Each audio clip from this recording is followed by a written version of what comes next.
دوسرا مسئلہ جو ہے انسانی معاشرے میں وہ فضیلت کا ہے۔ اب ظاہر بات ہے کہ تمام انسانوں کو ایک جیسا تو نہیں بنایا ہے اللہ نے، کسی کو خوبصورت بنا دیا، کسی کو بدصورت بنا دیا، کسی کا قد اونچا ہے، کوئی ٹھگنے قد کا ہے، لوگ اس پر ہنستے ہیں، یا کسی کو مرد بنا دیا، کسی کو عورت بنا دیا۔ اب عورت اپنے اندر ہی اندر کڑھتی رہے مجھے عورت کیوں بنایا، اس کا حاصل کیا ہوگا؟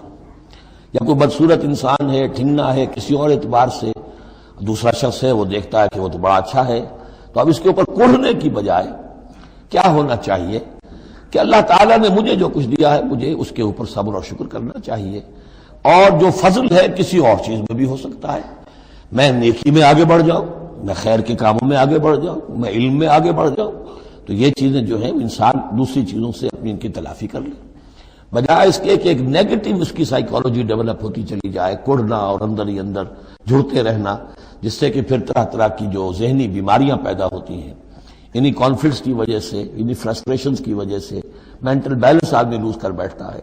تو اس کی بجائے دیکھیے کس قدر عمدہ تعلیم دی جا رہی ہے، وَلَا تَتَمَنَّوْا مَا فَضَّلَ اللَّهُ بِهِ بَعْضَكُمْ عَلَىٰ بَعْضٍ، اور تمنا نہ کیا کرو اس شے کی کہ جس کے ذریعے سے اللہ نے تم میں سے بعض کو بعض پر فضیلت دے دی ہے۔ اب اللہ کی دی ہوئی فضیلت ہے، اس میں آپ تمنا کریں، اور دوسری طرف یہ کہ اس میں حسرت ہو جائے۔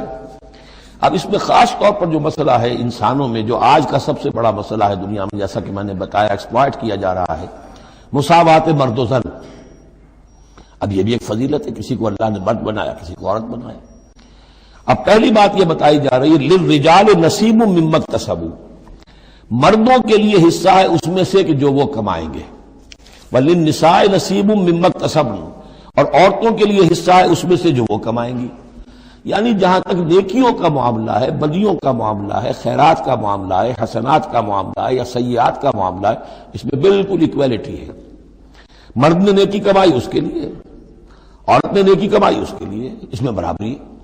عورت نیکی میں مرد سے آگے نکل جائے، اتنے مرد ہوں گے کروڑوں کہ جو رش کریں گے حضرت خدیجہ کی کے مقام پر، کہ جو ان کا نمایاں ہوگا قیامت کے دن، یا حضرت عائشہ یا حضرت فاطمہ کا مقام، تو وہ عورتیں تھیں اور مرد ہوں گے بڑے بڑے، لیکن یہ کہ ان کی خاک کو بھی نہیں پہنچ سکیں گے۔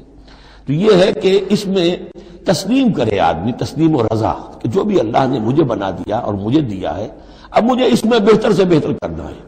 یہ میرا شاکلہ تو اللہ کی طرف سے آ گیا ہے، کل یعمل علی شاکلتہ، اور جو ہم پڑھ چکے سورہ بقرہ میں کہ لا یکلف اللہ نفسا الا وسعہا، وسع جو ہے وہ اللہ نے بنا دی ہے۔ تو اب اس آیت کو بھی غلط کوٹ کیا جاتا ہے کمائی کے لیے، کہ عورتیں بھی کما سکتی ہیں، دیکھیے لکھا ہوا نصیب مما اکتسبن، ان کے لیے حصہ ہے اس کمائی میں سے جو انہوں نے کیا۔ اچھا، کمائی سے مراد یہ سمجھ لیجئے قرآن مجید میں صرف ایک جگہ ایسی ہے سورہ بقرہ میں جو ہم پڑھ چکے ہیں، جہاں کسب کا لفظ آیا ہے معاشی جد و جہد اور معاشی کمائی کے لیے۔ باقی پورے قرآن میں کسب آتا ہے اعمال کے لیے، کسب حسنات، کسب سیئات، بدیاں کمانا، بھلائیاں کمانا، کسب اس کے لیے۔ اور دلیل اس کی یہاں کیا ہے، مما اکتسبنا نصیب۔ اگر تو ایک عورت نے کمائی کی ہے، تنخواہ 10,000 کی ہے، تو 10,000 میں سے 2,000 تو نہیں ملے گا اسے، باقی 8,000 شارٹ لے جائے گا۔ تو نصیب مما اکتسبن نہیں ہے وہ، تو اگر کسی کے واقعی کوئی کام کرتی ہے خاتون، اگر کوئی اس میں حرام پہلو نہیں ہے، پیشہ جو ہے وہ بھی شریفانہ ہے، اس میں جو بھی آداب ہیں پردے کے، سطر کے، حجاب کے، وہ بھی ملحوظ رکھے ہوئے، ٹھیک ہے، تو جو کمائی اس کی پوری اس کی ہوگی، اس کا حصہ تو نہیں ہوگا۔ اعمال میں البتہ آیا ہے کہ اعمال میں جو ہے مختلف اعمال کے مراتب ہوتے ہیں، کتنا خلوص نیت کتنا تھا، آداب کتنے ملحوظ رکھے، یہ ہم سورہ بقرہ میں حج کے ذکر میں بھی پڑھ چکے ہیں کہ ان لوگوں کے لیے بھی نصیب مما کسبوا، جو انہوں نے کمایا ہوگا اس میں سے حصہ ملے گا۔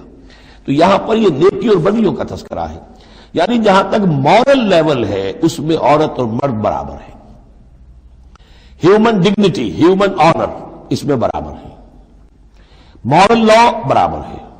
لیکن یہ ہے کہ باقی جو معاشرتی ذمہ داریاں ہیں اور ان کے حوالے سے جو تقسیم کار اللہ نے رکھی ہے، اس کے اعتبار سے فرق ہے۔ اب اس فرق کے ساتھ اگر عورت ریکنسائل نہ کرے اور بکڑتی رہے اور مرد کے بالکل برابر ہونے کی کوشش کرے، تو فساد کا سارا معاملہ جو ہے اس معاشرے کا، وہ فساد کے نظر ہو جائے گا۔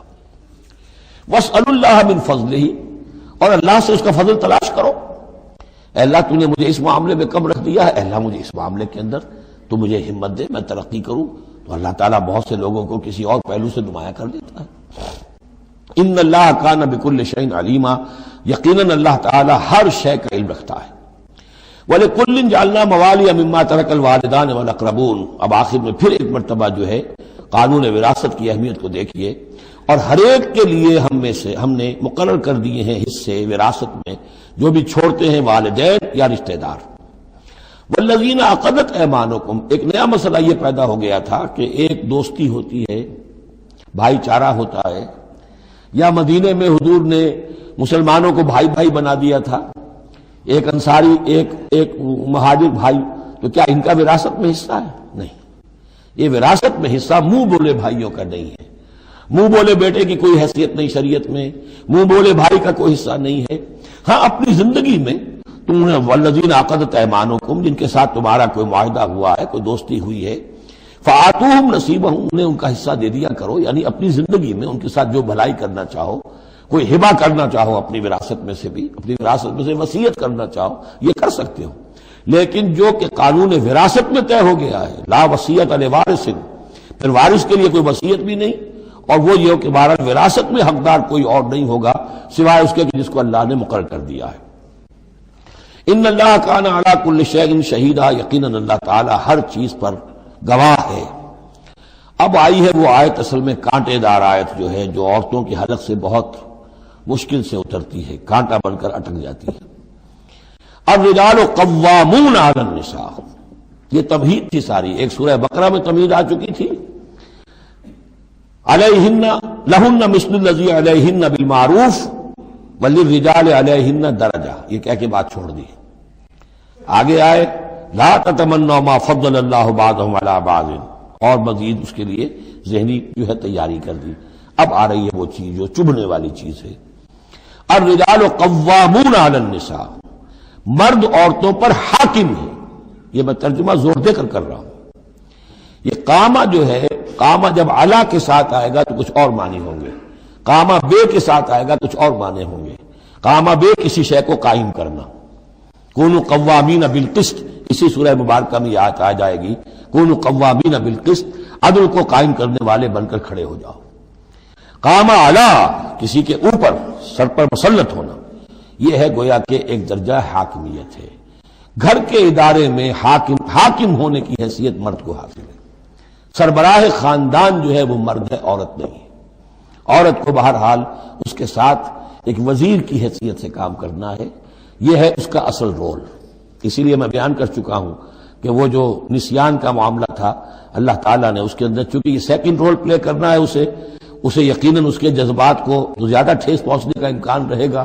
آدمی کو ہر انسان، مرد بھی چاہتا ہے میری بات چلے، عورت چاہتی ہے میری بات چلے۔ اب آخر کار کس کی بات چلے گی؟ یا تو دونوں کسی طریقے سے کسی مسئلے میں متفق ہو جائیں، اور عورت جو ہے بیوی اپنے شوہر کو دلیل سے، اپیل سے جس طرح قائل کر لے تو معاملہ ٹھیک ہو گیا۔ اب اگر نہیں ہو رہا معاملہ تو اب کس کی رائے چلے گی؟ مرد کی رائے چلے گی۔ تو کس کو اس سے ایک صدمہ پہنچے گا؟ عورت کو پہنچے گا۔ لیکن اس صدمے کا ہی جو ہے انفلوئنس، اس کو کم کرنے کے لیے سیفٹی والو، نسیان کا مادہ اللہ تعالیٰ نے عورت میں زیادہ رکھ دیا۔ اسی لیے پھر اس قانون شہادت کے اندر ایک مرد کی جگہ 2 عورتوں کو وہاں پر اس کا نصاب رکھا گیا۔ الرجال قوامون علی النساء بما فضل اللہ بعضهم علی بعض۔ اب یہ دوسری بات ہے کہ اگر وہ شوہر حاکم ہو کر ظلم کرتا ہے، ان کے حق ادا نہیں کرتا ہے، تو اللہ کے یہاں بڑی سخت پکڑ ہوگی۔ یہ تو دوسری بات ہے بالکل، لیکن یہ کہ جو قانون ہے اسلام کا وہ یہی ہے کہ یہ اختیار دیا گیا، اب آپ اس اختیار کا غلط استعمال کر رہے ہیں، آپ اس کو ظلم کا ذریعہ بنا رہے ہیں، تو اس کی سزا اللہ تعالیٰ کے ہاں آپ کو مل جائے گی۔ بما فضل اللہ بعضهم علی بعض، بسبب اس فضیلت کے جو اللہ نے بعض کو بعض پر دی ہے، وبما انفقوا من اموالہم، اور بسبب اس کے کہ جو وہ خرچ کرتے ہیں اپنے مال۔ اب دیکھیے یہ خرچ کرنے کا معاملہ اسلام میں شادی سے شروع ہو گیا۔ شادی مرد کی بھی ضرورت ہے، عورت کی بھی ضرورت ہے، لیکن مرد مہر دیتا ہے، عورت مہر وصول کرتی ہے۔ تو جو خرچ کرنے والا ہے اب اس کی ایک حیثیت دوسری ہو گئی۔ پھر گھر میں اس کا نان نفقہ پورا جو ہے، اس کا خرچہ، اس کی ذمہ داری، اس کو سپورٹ کرنا شوہر کے اوپر ہے، تو اب وہ مال خرچ کر رہے ہیں۔ بما انفقوا من اموالہم، فالصالحات، تو نیک بیویاں کون ہیں؟ جو کہ ایک یوں سمجھیے قرآن کے نزدیک ایک عورت کا جو اچھا کردار ہونا چاہیے، ایک خاتون خانہ کی جو بہترین روش ہونی چاہیے، وہ یہاں 3 الفاظ میں آئی ہے۔ فالصالحات، نیک بیویاں قانتاتن، ایک تو فرما بردار ہوتی ہیں، شوہروں کی فرما بردار، حافظات للغیب، غیب میں حفاظت کرنے والیاں، یعنی ظاہر بات ہے کہ مال ہے کسی کا تو گھر میں ہے، وہ تو کام پہ چلا گیا ہے، اب وہ کس کی حفاظت میں ہے؟ بیوی کی حفاظت میں ہے۔ اسی طرح اب بیوی کی جو عصمت ہے وہ در حقیقت مرد کی عزت ہے، اب وہ اس کی عزت کی حفاظت کرے اس کی غیر موجودگی میں۔ اسی طرح مرد کے راز ہوتے ہیں، سب سے زیادہ بڑھ کر جو ہے رازدان وہ تو بیوی ہوتی ہے۔ تو تین اعتبارات سے حافظات للغیب، حافظات للغیب، غیب میں حفاظت کرنے والیاں، حفاظت کرنے والیاں شوہر کے مال کی، شوہر کے رازوں کی اور شوہر کی عزت کی۔ بما حفظ اللہ، اللہ کی حفاظت سے، حفاظت ہے تو اللہ کی، لیکن جیسے رازق اللہ ہے لیکن کام تو انسان کو کرنا پڑتا ہے، رزق کمانا پڑتا ہے۔ واللاتی تخافون نشوزہن، اور وہ خواتین کے جن کے بارے میں تمہیں اندیشہ ہو جائے ان کے اندر سرکشی کا، ضد ہے، ہٹ دھرمی ہے، بات نہیں مان رہی ہیں، اپنی بات منوانی ہے، کسی نہ کسی طریقے سے گھر کی فضا خراب کی ہوئی ہے، یہ ہے نشوز۔ ذہناً تسلیم نہ کرنا کہ میری حیثیت جو ہے وہ بہرحال شوہر کے تابع دار کی ہے، اس کو اگر تسلیم نہیں کریں گے تو ظاہر بات ہے فرکشن ہوگی، اور فرکشن جو ہے اس کے نتیجے کے اندر وہ گھر کے اندر جو ہے وہ ایک فساد پیدا ہوگا۔ واللاتی تخافون نشوزہن فعظوہن، تو ان کو پہلے تو نصیحت کرو، واہجروہن فی المضاجع، دوسرے تنبیہ کے طور پر ان سے تعلق اپنے بستر علیحدہ کر لو اور ان کے ساتھ وہ تعلق ضرب و شو جو ہے کچھ عرصے کے لیے بند کر دو۔ وَاضْرِبُوهُنَّ، اس پر بھی ٹھیک نہ ہو تو انہیں مارنے کی بھی اجازت ہے۔ اس میں حضور نے جو روکا ہے وہ یہ ہے کہ چہرے پر نہ مارا جائے اور کوئی ایسی مار نہ ہو جس کا مستقل نشان جسم پر پڑے۔ اب یہ چیزیں اللہ کا کلام ہے، اس کے اندر جو ہے کوئی ہمارے لیے کوئی جھجک نہیں ہے، معاشرتی زندگی کو ٹھیک رکھنے کے لیے اس کی ضرورت پیش آئے تو وہ بھی کرنی ہوتی ہے۔ فَإِنْ أَطَعْنَكُمْ، پھر اگر وہ تمہاری اطاعت کریں، فَلَا تَبْغُوا عَلَيْهِنَّ سَبِيلًا، تو اب ان پر خامخواہ کی زیادتی کرنا، پچھلے غصے نکالنا، بار بار جو ہے وہ اپنے غصے کا اظہار کرنا، یہ بھی ٹھیک نہیں ہے۔ ان اللہ کان علیٰ کبیرا، یقیناً اللہ تعالیٰ بہت بلند ہے، بہت بڑا ہے۔